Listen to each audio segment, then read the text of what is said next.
Okay, good morning class.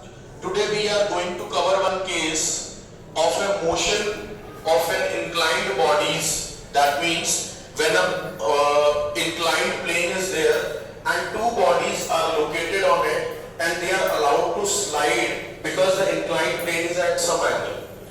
The first most purpose is to calculate the acceleration of both the bodies, and second is to calculate that at what time that two bodies will meet at a single point.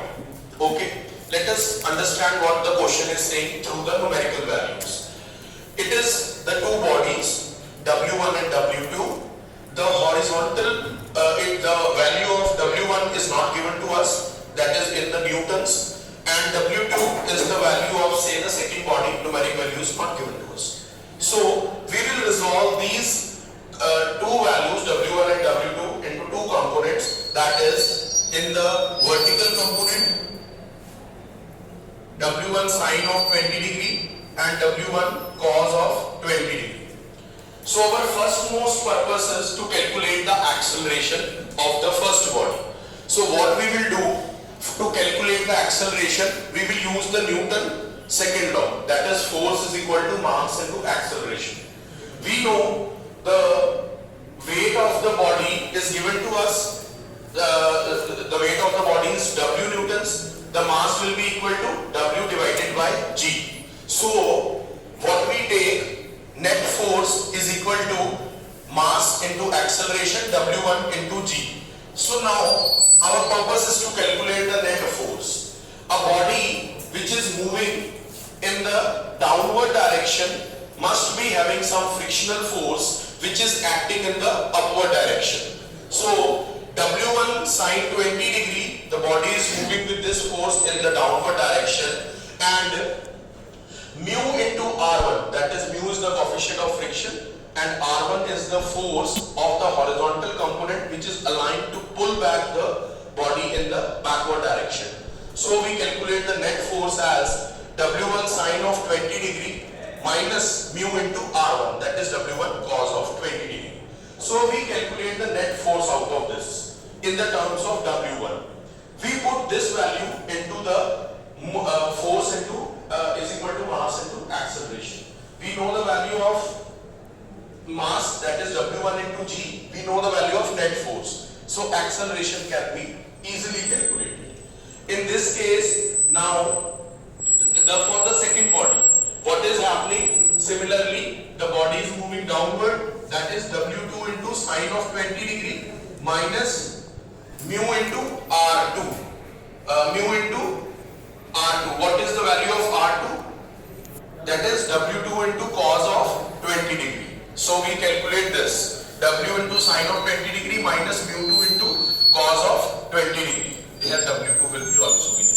So the net force will be equal to mass into acceleration. Similarly, net force you have already calculated in terms of W2. So from here also you will calculate the acceleration of the second body, A2. So now we know the distance, how to calculate the distance from the second equation of the motion, that is S is equal to ut plus half at square.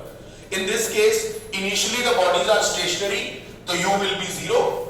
Time you need to calculate half into at square. A1 you need to calculate, and t is also you need to A1 you have already calculated, t you need to calculate.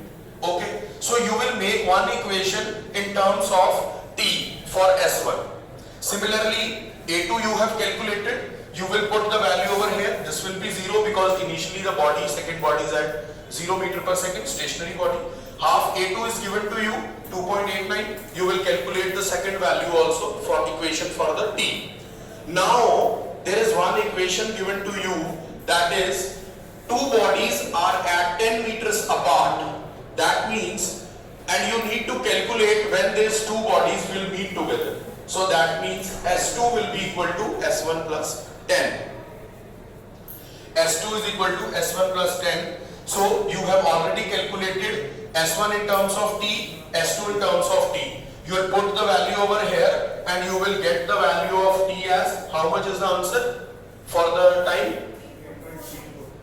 8.49 seconds. So this is the time you calculate, and what is the, when you will put this t in this equation, you will get the distance. What is S1?